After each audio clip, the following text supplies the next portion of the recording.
ఈ వీడియోలో అండి మీరు చూస్తే ఇదొచ్చేసి ఈలదిన్నెలో కొత్తగా అండి రాముల వారి కొత్త గుడి ఓపెనింగ్ అవుతుందండి. ఆ టైంలో అండి విగ్రహ ప్రతిష్ఠ చేస్తున్నారు. నిజంగా అండి ఆ విగ్రహ ప్రతిష్ఠ కనుక చూస్తే సాక్షాత్తు శ్రీరాముడే గుడిలో వచ్చి కూర్చున్నాడేమో అన్నట్టు ఉంటుందండి. రాముడు అయోధ్యలోనే కాదు అండి, ఈ గుడిలో ఉంటాడు, మనలో కూడా ఉంటాడండి. అసలు ఆ జనాలు ఆ హడావిడి చూస్తుంటే నిజంగా రాములవారి కళ్యాణం ఈ ఊళ్ళో జరిగినట్టే ఉంటుందండి. ఎక్కడైనా కానీ ఏ ఊర్లో అయినా కానివ్వండి, మనలో భక్తి ఉంటే చాలండి, ఎక్కడైనా కానీ మంచిగా జరుగుతుందండి. సో మా ఊరు వాళ్ళండి మీకు ప్రీవియస్ వీడియో చెప్పినట్టయితే ఇక్కడ మేము విఎస్ నెట్స్ మొత్తం అంతా మేము మా మార్కెటింగ్ చేస్తున్నామని చెప్పినాం కదండి. ఆ ఊళ్ళోనే ఈరోజు మొత్తం అంతా జాతరగా అంగరంగ వైభవంగా రాముల వారి ఉత్సవం జరుగుతుంది అండి. ఆ ఊరిలో కొత్తగా గుడి కూడా ఓపెనింగ్ అవుతుంది.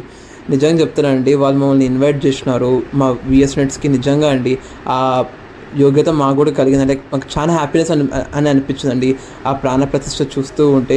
అండ్ ప్రాణప్రతిష్ఠ అంటే అర్థం ఏమంటే, నిజంగా చెప్తున్నా, ఆ రాముల శక్తిని మొత్తం కుండల్లో చేసి ఆడ విగ్రహం రూపంలో పెడతారండి. సో నేచర్లో శక్తి ఉన్నట్టు నిజంగా రాముల